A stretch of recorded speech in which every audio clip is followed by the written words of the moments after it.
ॐ नमः सिद्धेभ्यः। ॐ नमः सिद्धेभ्यः। ॐ नमः सिद्धेभ्यः। निज आत्मा को जाने कर पहचान कर जम कर भी जो बन गए परमात्मा। न्याय में भी वे सब वे साध्य है आराध्य है। आराधना के सार है। ओ नमन जिन देव जो भव जलधि के पार हैं। जो भव जलधि के पार हैं। वर कानय चक्र हो मोहति मिर का करे विना। भेद ज्ञान की दिव्य ज्योति से शुद्धात्म का करे प्रकाश। एक अभिन्न अभेद त्रिकाली ज्ञायक ध्रुव चैतन्य स्वभाव। परम शुद्ध न करे प्रकाश। परम पारिणामिक निज भाव। परम पारिणामिक निज भाव। आवाज़ कम है बेटा इसकी, है ना? थोड़ी सी आवाज़ बढ़ाते बेटा। सुनीला आवाज़ थोड़ी सी बढ़ा भैया।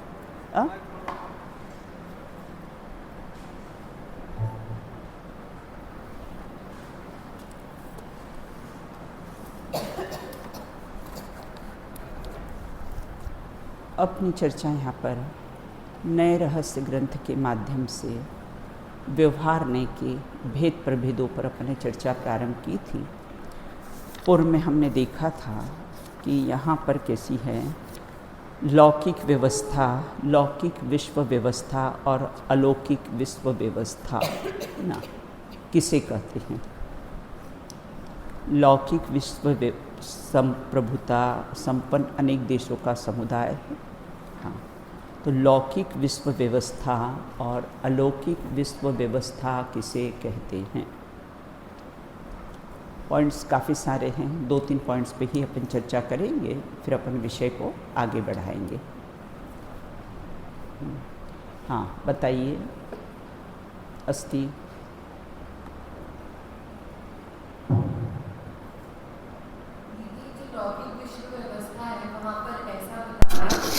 संप्रभुता संपन्न अनेक देशों का समूह। हाँ। मतलब कि जो अनेक देश हैं ऐसे उनके समूह को विश्व कह दिया। और जो अलौकिक विश्व व्यवस्था है, हाँ, उसमें जीवादि 6 द्रव्यों में, हाँ, जीवादि अनेक अनंतानंत 6 द्रव्यों को ही अलौकिक विश्व व्यवस्था कह दिया। उसके बाद कि इसमें बेटा एक पॉइंट है कि जैसे विश्व में इतने सारे देश हैं, सबकी स्वतंत्र इकाई है, ये पॉइंट रखने के लिए स्वतंत्र और अखंड उसी प्रकार से हाँ 6 द्रव्य का ऐसा कहता। प्रत्येक द्रव्य कैसा है, स्वतंत्र है ना, अखंड है, उसकी अपनी स्वतंत्र इकाई है ना। चलो नेक्स्ट। हाँ चलो राजी बताइए।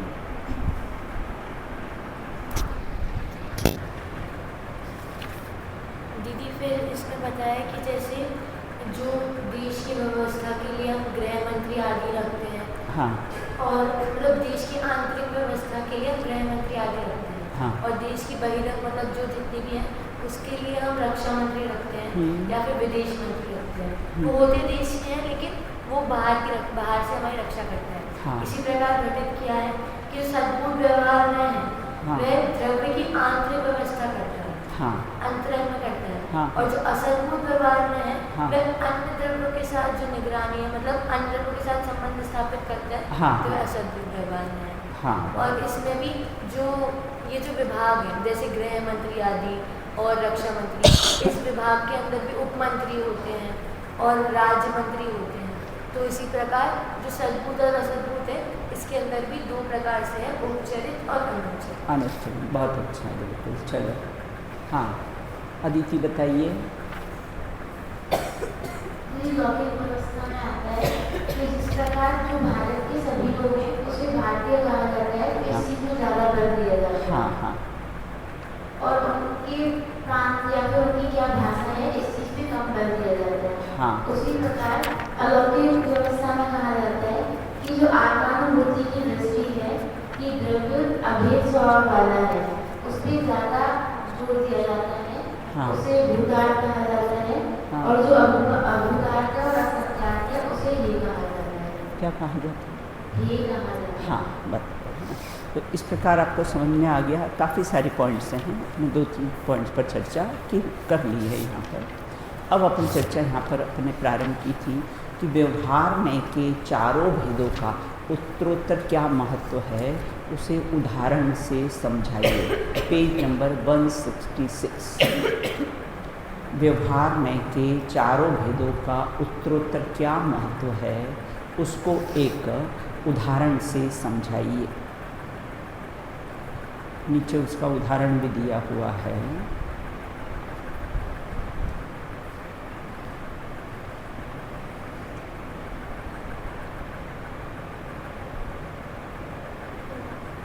हाँ, चलो पलक बताइए।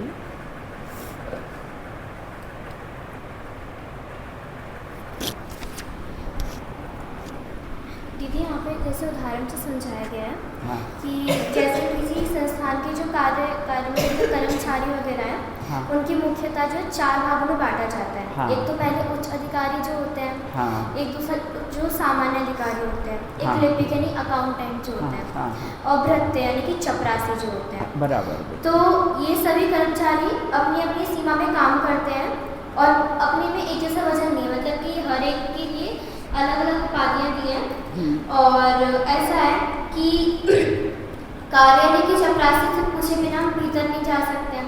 मतलब चपरासी सबसे पहले हो गया कि उसको चपरासी गार्ड पहले होता है। गार्ड। हाँ।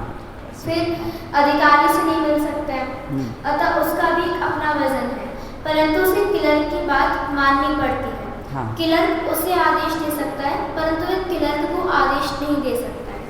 इसी प्रकार क्लर्क को विभागीय अधिकारी का तथा विभागीय अधिकारी को सर्वोच्च अधिकारी के आदेश मान्य होते हैं। तो वे अपने उच्च अधिकारी को आदेश नहीं दे सकते। और सर्वोच्च अधिकारी की बात को कोई टाल नहीं सकता। बराबर। वैसे ही व्यवहार की स्थिति है कि पहले जो अनुच्चरित उपचरित से सद्भुत व्यवहार है, असद्भुत व्यवहार है। हाँ। पहले उसकी बात माननी होगी, मतलब उसके बाद आता है अनुच्चरित सद्भुत व्यवहार है। फिर से आएगा कि अनुपचरित असद्भुत। हाँ सॉरी, अनुपचरित असद्भुत। फिर उसके बाद फिर से उपचरित सद्भुत, फिर उसके बाद अनुपचरित सद्भुत। ऐसे व्यवहार के क्रम बताए गए हैं। हाँ, तो ये जो 4 भेद अपने बताए गए हैं व्यवहार में के, है ना, तो स्त्री पुत्र पुत्रादि को अपना कहना, धनादि को अपना कहना, है ना, और जो भी अपनी प्रॉपर्टी है उसको अपना कहना, बैंक बैलेंस लॉकर मेरा है ऐसा कहना, ये कौन से नए का विषय है? हाँ, उपचरित असद्भुत व्यवहार ने। उपचरित असद्भुत व्यवहार ने क्यों कहा है? हाँ, उपचरित क्यों कहा है? हाँ बिल्कुल। हाँ, अंकिता बताइए। सुहानी बताओ, उपचरित क्यों कहा है? उपचरित असद्भुत व्यवहार नहीं क्यों कहा? ये बिल्कुल पक्का होना चाहिए चारों नए। हाँ बोल। हाँ, और 4 लगाओ ना। उपचरित, असद्भुत, व्यवहार और नए, 4 चीज़ों में घटाना है आपको। असद्भुत कहा क्योंकि वह सत्यार्थ नहीं है। बहुत बढ़िया। और व्यवहार इसलिए क्योंकि भेद करके कथन किया ना। हाँ, इसलिए व्यवहार। और यह शुद्ध ज्ञान द्वारा जाना जाता है, शुद्ध ज्ञान का अंश है, इसलिए वह। हाँ मतलब ये जाना किसने, ये स्त्री पुत्र पुत्रादिक मेरे हैं, मकान दुकान इत्यादि मेरी है, जाना किसने, कोई ज्ञान ने तो जाना ना, किसी ज्ञान का विषय बना ना, तो वो क्या हुआ, उस शुद्ध ज्ञान नहीं जाना, इसे शुद्ध ज्ञान के अंश को नए कहते हैं। अब आगे कहते हैं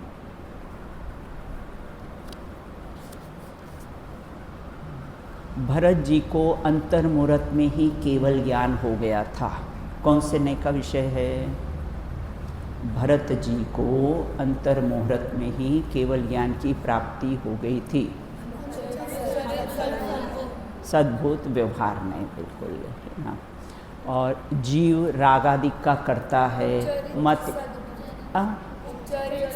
सद्भूत व्यवहार में है। देखो, मैं गोरा मैं काला, मैं शरीर को बहुत स्वस्थ रख सकता, पक्का हो गया है ना, पक्का हो गया ना। चलिए अब आज अपन चर्चा करेंगे, यहाँ से अपनी चर्चा प्रारंभ होने वाली है ना। ये वाला पेज नंबर 167 का जो लास्ट पैराग्राफ है, वहाँ से अपन चर्चा प्रारंभ करेंगे। औपचारिक असद्भूत व्यवहारने के कथनों में लौकिक, नैतिक, धार्मिक, पौराणिक यथार्थ्य होने से अनौपचारिक असद्भूत व्यवहारने का कथन कहा जाता है, बिल्कुल है ना। जितने भी लौकिक है ना, औपचारिक असद्भुत व्यवहारने के कथनों में क्या क्या चीज़ें आती है ना, जैसे शरीर को अपना कहना है ना, ये तो कैसा हुआ, शरीर को अपना कहना, ये कौन सा नए का विषय, हाँ, अनुपचरित असद्भूत व्यवहारने का कथन है। उसी के अनुसार लौकिक, नैतिक, धार्मिक है ना, अपने राजा ऋषभदेव की 2 पुत्रियां थी, ऐसा कहना, ये कौन से नए का विषय हुआ, हाँ, उपचरित व्यवहार नहीं, बिल्कुल, क्योंकि क्षेत्र से दूर है वो, बिल्कुल ना। इस प्रकार से अनौपचारिक असद्भुत व्यवहारने के कथनों का वजन अधिक होने से, किससे, औपचारिक से, फिर कैसा है, जो अनौपचारिक असद्भुत व्यवहारने का वजन ज़्यादा है, बिल्कुल, क्योंकि औपचारिक असद्भुत व्यवहारने में हम जो क्षेत्र से दूर हैं उन्हें हम अपना कहते हैं, है ना, मकान दुकान स्त्री पुत्र पुत्रादि को अपना कहते हैं। और किसे अनौपचारिक असद्भुत व्यवहारने में हम शरीर को अपना कहते हैं। तो अगर घर में अगर आग लग जाए तो सबसे पहले घर इत्यादि को बचाएंगे कि अपने को बचाएंगे, तो कैसा हुआ, वो औपचारिक असद्भुत व्यवहारने से अनौपचारिक असद्भुत व्यवहारने का वजन ज़्यादा है, बिल्कुल ना। तो इस प्रकार लिखा है ना इसमें, बिल्कुल हम देह के साथ जैसा अपना अनुभव करते हैं, वैसे मकान इत्यादि के साथ आग लगने पर यदि सुरक्षित बाहर निकल जाए तो अपने को भाग्यशाली समझते हैं। अगर हम जीवित रहेंगे तो और दूसरा घर बना लेंगे, है ना, कि पहले अगर मकान घर में आग लग जाए तो फिर कैसे पहले आग लगाने के लिए, है ना, घर को बचाएंगे कि सबसे पहले अपने को बचाएंगे, अपने को बचाएंगे। इसलिए औपचारिक असद्भुत व्यवहारने से जो शरीर आदि को अपना कहता है, जो एक क्षेत्रावगाह संबंध है, उसका वजन ज़्यादा है। किसका वजन ज़्यादा है, अनौपचारिक असद्भुत व्यवहार नहीं। हाँ, स्वस्ति बोलना भैया, बोलोगे तो ख्याल में रहेगा, बिल्कुल सब लोग बोलोगे तो विषय उसको कैसा है, ख्याल में रहेगा। यहाँ पर क्लास में मुख केवली नहीं रहना, अपनी डॉर्मेट्री में मुख केवली रहना ना, और क्लास में तो कैसा है, बोलना, बिल्कुल बराबर। तो इस प्रकार समझ में आ गया, औपचारिक असद्भुत व्यवहारने से अनौपचारिक असद्भुत व्यवहारने का वजन अधिक क्यों है।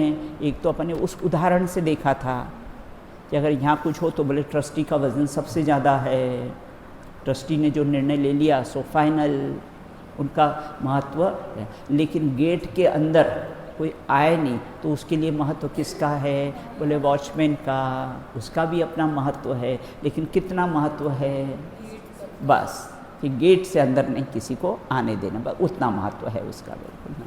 तो इस प्रकार से मकान में आग लगने पर यदि सुरक्षित बाहर निकल जाए तो अपने को बहुत भाग्यशाली समझते हैं। उसी प्रकार द्रव्य कर्म के साथ जैसा पक्का निमित्त नैमित्तिक संबंध है वैसा स्त्री पुत्र पुत्रादि के साथ नहीं है। वो तो क्षेत्र से ही कैसे हैं, दूर हैं बिल्कुल। साता वेदनी का उदय होने पर सभी अनुकूल 9 कर्म अच्छे लगते हैं। साता वेदनी का उदय हो, है ना, बाहर में सब अनुकूलता हो, शरीर अपना स्वस्थ हो, सब अपना कहना माने, तो साता वेदनी का उदय हो तो सब कैसे अनुकूल। और असाता वेदनी का उदय हो तो वे ही प्रतिकूल लगने लग जाते हैं।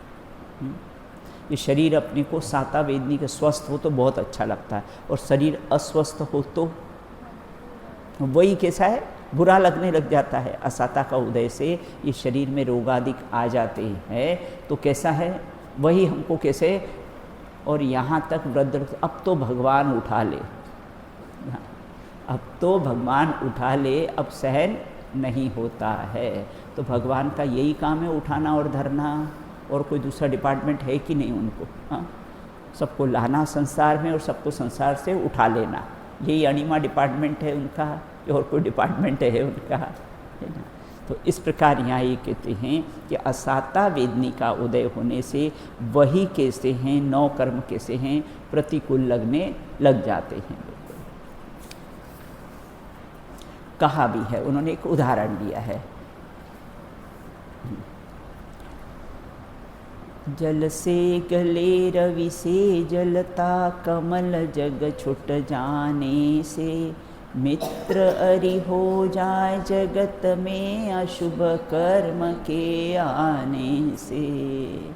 जल से गले, है ना, और रवि से जले ना, सूर्य से कैसे स्किन बर्न हो जाती है अपनी, और कैसे ठंडी में कैसे हैं स्किन गलने लगती है। और कमल जगह छूट जाने से, तालाब से बाहर निकालो उसको तो मुरझा जाएगा कमल, है ना।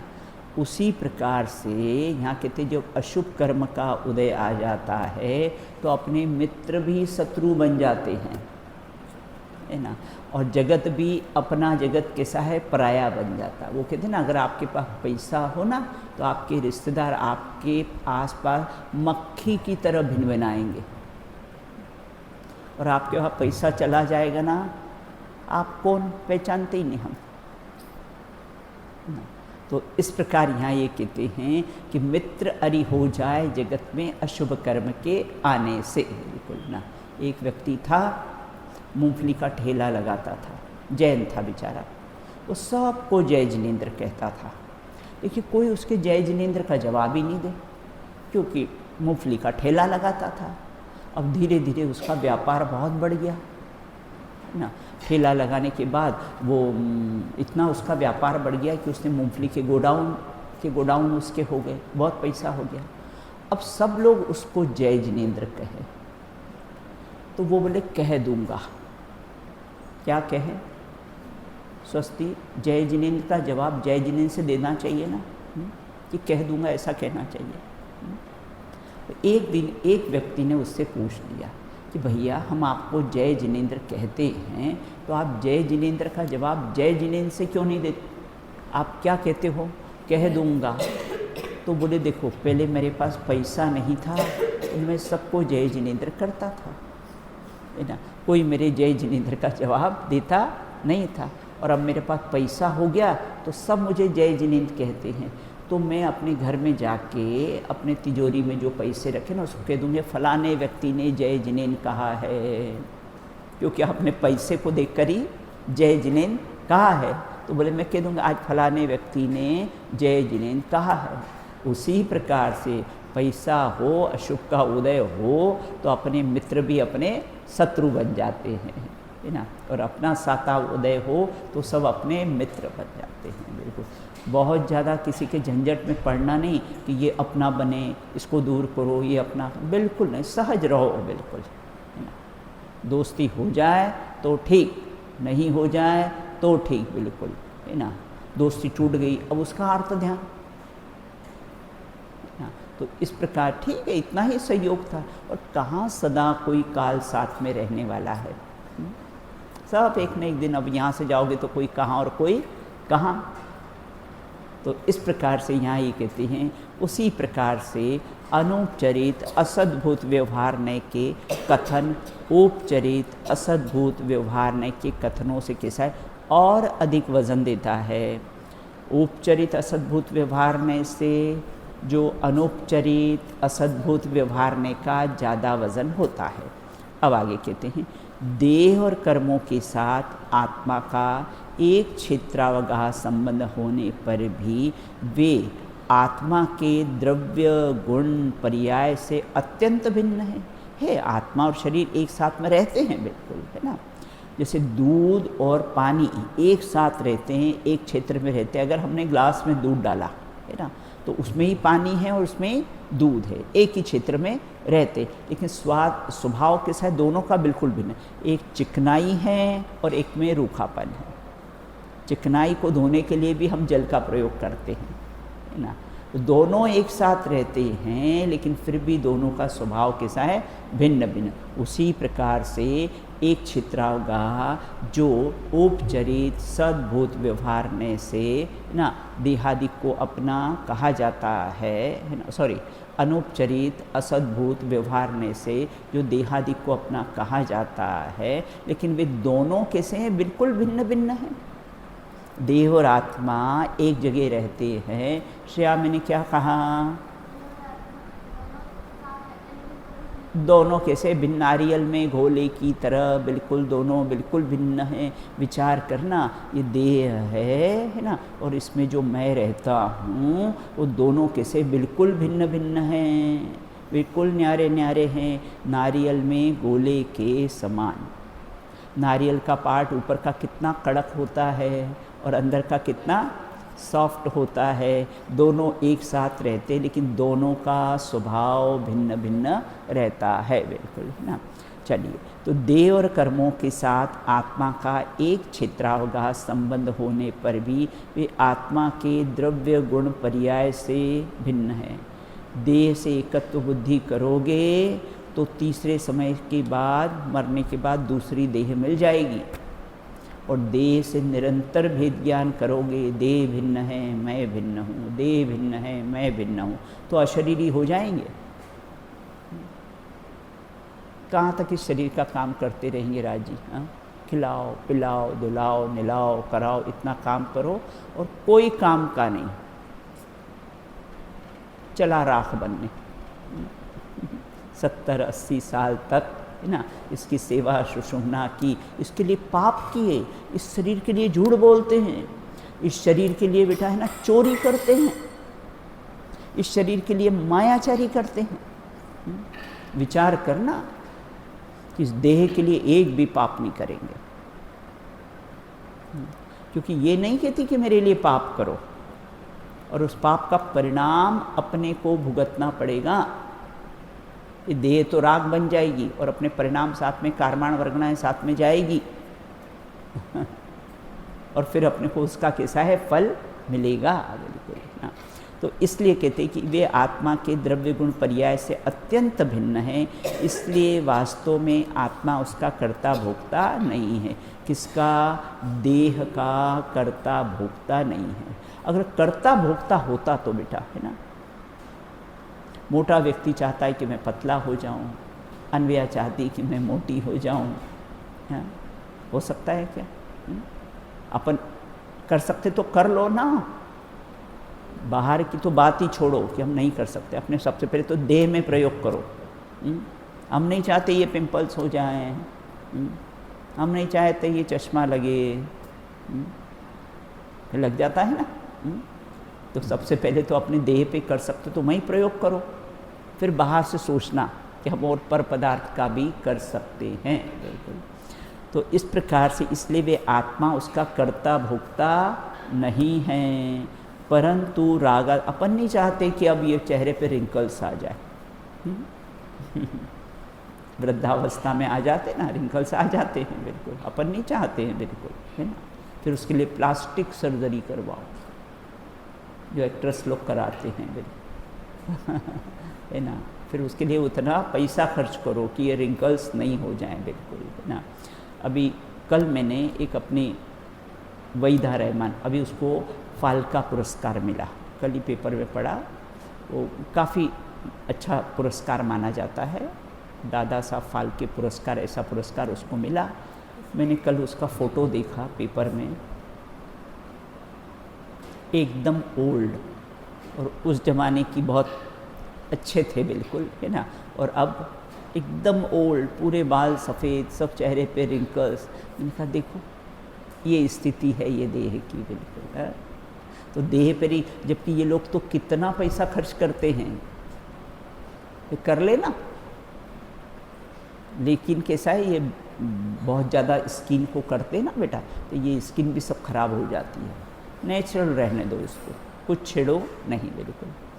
तो उस प्रकार आत्मा उसका कर्ता भोक्ता नहीं है, देह का कैसा है कर्ता भोक्ता नहीं है, परंतु रागादि विकारी भाव तो आत्मा की पर्याय में ही होते हैं ना। किस में होते हैं? आत्मा। राग द्वेष कहाँ होते हैं? माइक में होते हैं।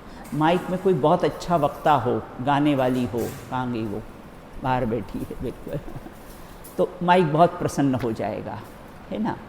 और जैसे मुझे कोई गाने को कह दे बिल्कुल, है ना, तो माइक कैसा है, टर्न कर जाएगा। ऐसा है क्या? ये माइक में राग द्वेष है क्या? ये माइक में राग द्वेष नहीं है। होते किस में? आत्मा की पर्याय में ही होते हैं। अतः यह जीव रागादिक भावों से कैसा है, दुखी होता है। देखो होते हैं अपने में, लेकिन अपना नहीं मानना। स्वस्थि मलमूत्र अपने में होते, मानते हैं अपना, अपने ही बढ़िया बढ़िया भोजन किया है ना, वो उसी का फ्यूचर है वो वो उसी का फ्यूचर है। होते अपने में है मलमूत्र, अपना मानते हैं? नहीं मानते ना। उसी प्रकार रागादिक होते अपने में हैं, लेकिन कैसे अपने नहीं हैं बिल्कुल। तो इस प्रकार से वह उसका कर्ता भोक्ता नहीं है। यह जीव रागादिक भाव से दुखी हो जाता है। अपने इष्ट का कोई वियोग हो जाए, जिससे अपने को बहुत राग हो, तो कैसा है, दुखी हो जाता है।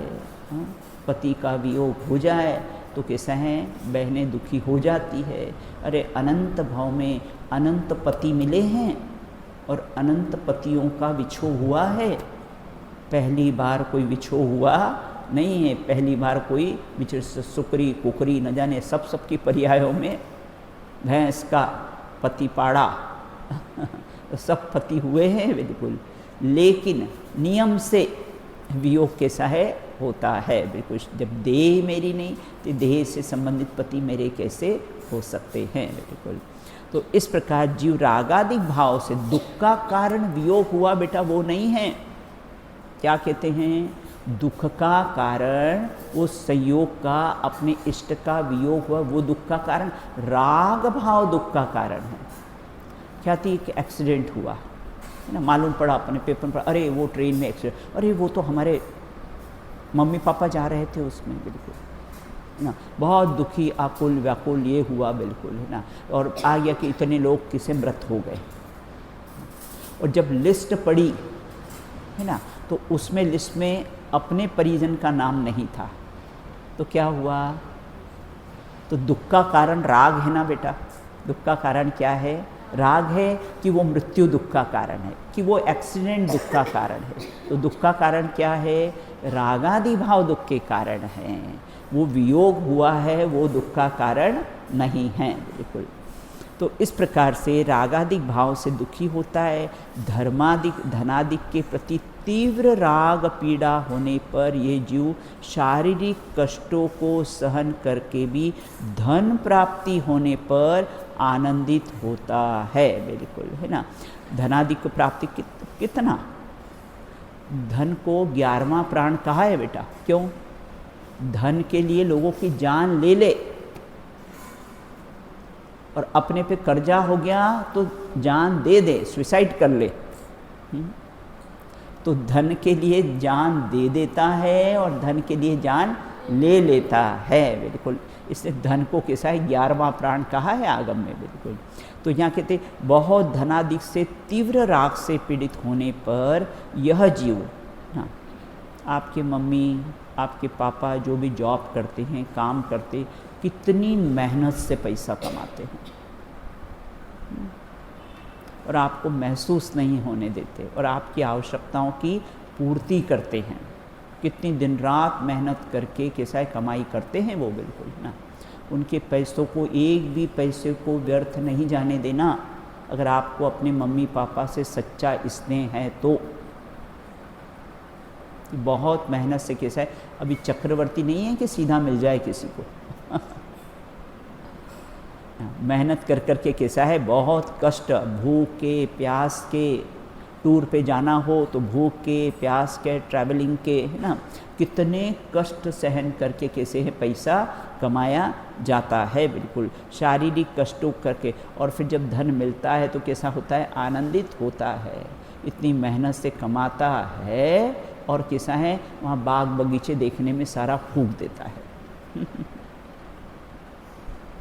अपनी दिन रात की गाड़ी कमाई है ना, वो ऐसे विषय भोगों में कैसा है फूंकता है, बिल्कुल। और फूंकने के बाद आनंदित होता है। मुझे ऐसा लगता है क्या पागलपन है तो इस प्रकार से देह के प्रति राग नष्ट हो गया होने से देह को अग्नि में जलती हुई होने पर भी मुनिराज क्या करते हैं, अतीन्द्रिय आनंद का भोग भोगते हुए हैं। गजकुमार मुनिराज पर कैसे सिगड़ी रख दी और तो दुखी नहीं हुए क्योंकि देह से ममत्व टूट गया था। ससुर साहब कैसे हैं, वो क्रोध की अग्नि में जल रहे थे और गजकुमार मुनि है ना, और अपनी ध्यान रूपी अग्नि में कर्मों को जला रहे थे। दोनों जलाने का काम कर रहे थे। एक क्रोध की अग्नि में जल रहे थे और एक कैसा है, स्वयं है ना, स्वयं कैसे हैं अपने कर्मों को जला रहे थे। और अपने 5 पांडव ना यहाँ से गए ना, पालिताना से कैसे गरम गरम लोहे के कैसे आभूषण पहना दिए, फिर भी कैसे दुखी नहीं, अतीन्द्रिय आनंद का भोग कर रहे थे। अतीन्द्रिय आनंद भोगते हुए अरहंत अवस्था प्राप्त कर लेते हैं। अतः देख अपने है ना गुरुदत्त मुनिराज द्रोणागिर से मोक्ष गए ना, बेटा रुई लपेट दी पूरी और आग लगा दिया और पहाड़ से नीचे फेंक दिया, बीच में पद्मासन लगा लिया और चले गए मोक्ष आए ही नहीं नीचे। तो इस प्रकार से क्योंकि देह से ममत्व बुद्धि छूट गई थी ना, ऐसी कोई अग्नि है ही नहीं जो मुझे जलाए। क्या विचार करते ज्ञानी बेटा, बेटा ऐसी कोई अग्नि ही नहीं बनी है जो मुझे जलाए, है ना। मैं अस्पर्शी स्वभावी आत्मा हूँ, आग मुझे स्पर्श कर सकती नहीं है। बस इस बल पर ही अतीन्द्रिय आनंद का भोग करते हैं और इसी बल से बेटा हटाने का प्रयत्न नहीं करते हैं। बिल्कुल उपसर्गों को दूर देखते हैं, उपसर्गों को हटाते नहीं मुनिराज। मुनिराज उपसर्गों को अपने से दूर देखते हैं, हटाते नहीं हैं। बिल्कुल तो मुनिराज अतीन्द्रिय आनंद को भोगते हुए अरहंत अवस्था प्राप्त कर लेते। अतः देह की अपेक्षा राग आत्मा के अत्यंत निकट है ना। अब औपचरी सद्भूत व्यवहार ने से रामचंद्र जी को सीता से बहुत राग था। कौन से ने का विषय हुआ, औपचरी सद्भूत, क्यों असद्भुत कहाँ से आ गया, देखो है ना 4 बात है ना, ये लोग अच्छी तरह से समझ लो। बिल्कुल धन मकान इत्यादि को मेरा कहना, स्त्री पुत्र पुत्रादि को मेरा कहना, कौन सा नए व्यवहार में है। बिल्कुल शरीर मेरा है, मुझे फीवर आ गया है, हाँ बिल्कुल है ना। और किसे हैं, रामचंद्र जी को सीता जी से इतना राग, लक्ष्मण से इतना राग, हाँ उपचरी सद्भूत व्यवहार ने।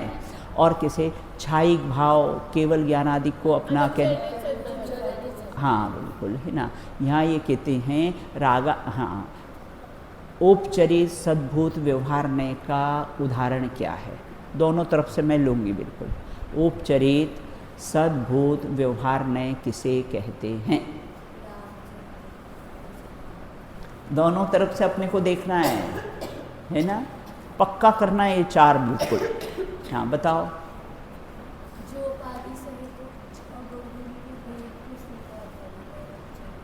हाँ, मैंने क्या कहा है ना, रागादिक मेरे हैं, मति ज्ञानादिक मेरे हैं। हाँ, यहाँ ये कहते औपचरे सद्भूत व्यवहार नए किसे कहते हैं। अरे आप लोग तो साइलेंट हो गए। हमने उदाहरण से पूछा तो आपने बता दिया, अब हम नए से पूछ रहे हैं आपको कि कैसा है। औपचरी सद्भूत व्यवहार नए किसे कहते हैं। हाँ, दृष्टि बताओ बेटा। हाँ हाँ, उपचरित सद्भूत व्यवहार में है। भरत जी को अंतर मुहूर्त में केवल ज्ञान की प्राप्ति हो गई थी ना, बिल्कुल। अब कहते हैं अनौपचरित सद्भूत व्यवहार नए किसे कहते हैं। अब तो मैंने आपको बता ही दिया है। चलो हाँ बताओ अदिति।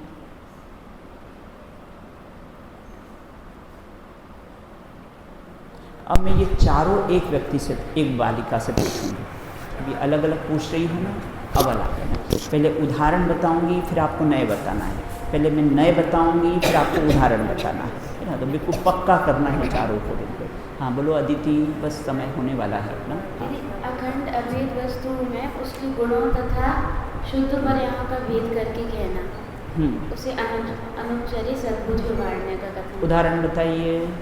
अखंड अभेद वस्तु में उसके गुणों तथा गुण शुद्ध पर्यायों का भेद करके कहना। नहीं, जैसे बेटा मैंने अभी उदाहरण बताए ना आपको, 4 के 4 उदाहरण दिए ना, वो बताओ। दीदी भरत जी को केवल ज्ञान आदि की प्राप्ति हुई थी। हाँ हाँ, तो वो अनुपचरित सद्भूत व्यवहार में जाएगा। हाँ बराबर है ना। अभी पक्का करना, दोपहर की क्लास में भी आपसे ये पूछूंगी। पहले 4 उदाहरण है ना, उसके बाद फिर मैं नए पूछूंगी तो आपको उदाहरण बताना, उदाहरण पूछूंगी तो आपको नए बताना है ना। तो आपको कैसे बिल्कुल पक्का करना। हाँ बोलो। अनुपचरित सद्भूत व्यवहार में है ना सर। अनुपचरित मतलब कैसा है, निकटवर्ती। ये तो समझ में आया ना, निकटवर्ती ये तो समझ में आया बेटा। तो अनुपचरित मतलब कैसे, निकटवर्ती। तो निकटवर्ती जैसे भरत जी को केवल ज्ञान की प्राप्ति हुई ना, छाई भाव की प्राप्ति हुई, ऐसा कहना वो कैसा अनौपचरित सद्भूत व्यवहारने का कथन है। बिल्कुल एकदम निकटवर्ती है ना। रागादिक को अपना कहना वो औपचरित सद्भूत व्यवहार में है। बिल्कुल, क्योंकि वो होते हैं, लेकिन ये तो एक बार प्रकट हो जाने पर कैसे होते हैं, भिन्न होते नहीं हैं। तो इसलिए इनको अनौपचरित सद्भूत व्यवहार में कहा गया है। समझ में आ गया। इतनी चर्चा हुई। शेष चर्चा अपन कैसी है बाद में करेंगे। बिल्कुल ये इतना सा है, पढ़ लेते तो ये पैराग्राफ पूरा हो जाएगा। देह की अपेक्षा से राग आत्मा के अत्यंत निकट है ना, क्योंकि राग आदि अन्य भाव में भी जाते हैं और देह तो कैसा है, यही राग हो जाता है। बिल्कुल, तो इस देखो जहाँ ये बताते हैं कि कैसा है औपचरित सद्भूत व्यवहार में असद्भुत से कैसा है, अनौपचरित असद्भुत व्यवहार में अधिक निकट है। और कैसा है, अनौपचरित असद्भुत व्यवहार में से औपचरित सद्भुत व्यवहार में अति निकट है। और औपचरित सद्भुत व्यवहार में से अनौपचरित सद्भूत व्यवहार में अति निकट है ना। तो इस प्रकार से आत्मा के प्रदेश और पर्याय में इससे रागी दुखी और वीतरागी कैसे होते हैं, सुखी होते हैं ना, क्योंकि देह में एकत्व बुद्धि नहीं है और राग आदि को अपना मानता ही नहीं है। इसके कारण कैसा है, वो दुखी होता नहीं है। शेष चर्चा अपन कैसी है बाद में। दीदी बोलो। स्त्री पुत्र आदि है उन्हें मेरा मानना, हाँ, ये उपचरित असद्भुत है। हाँ उपचरित असद्भुत, हाँ हाँ लेकिन जो उसके प्रति राग है, हाँ, वो राग, राइट, बहुत बढ़िया, बिल्कुल है ना। अगर देखो वो हैं बिल्कुल, वो तो क्या औपचरित असद्भुत है। अब उनके प्रति का जो राग है वो कौन से नए में जाएगा, औपचरित सद्भूत व्यवहार नए में जाएगा। बिल्कुल है ना, समझ में इतनी बात आ गई है ना। शेष और अपन चर्चा करेंगे। बिल्कुल चारों नयों को एकदम पक्का करना है अपने को ना। चलिए बोलिए। सर्वज्ञ शासन बोलो।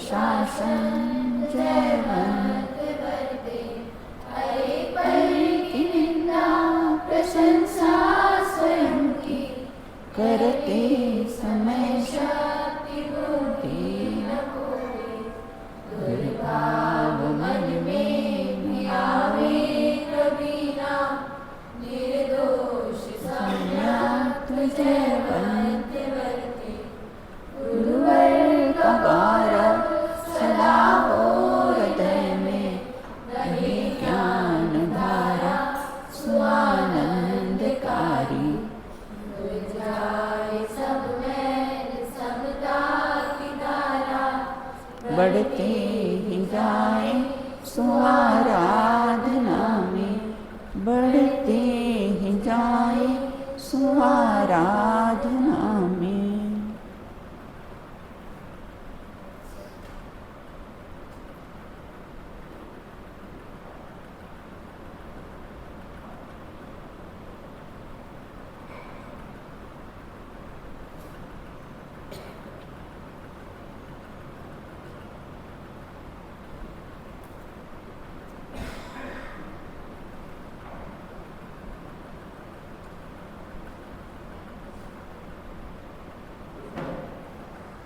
चलिए, बोलिए अनंतानंद सिद्ध परमेष्ठी भगवंतों की जय हो। नित्य बोधि द्वाचांगमयी जन्माणी माता की जय हो। समस्त वीतरागी संतों की जय हो। वर्तमान शासन नायक महावीर भगवान की जय हो। अहिंसामयी जैन धर्म की जय हो। रहस्य नामक महान ग्रंथ की जय हो। 10 लक्षण महापर्व की जय हो। उत्तम ब्रह्मचर्य धर्म की जय हो।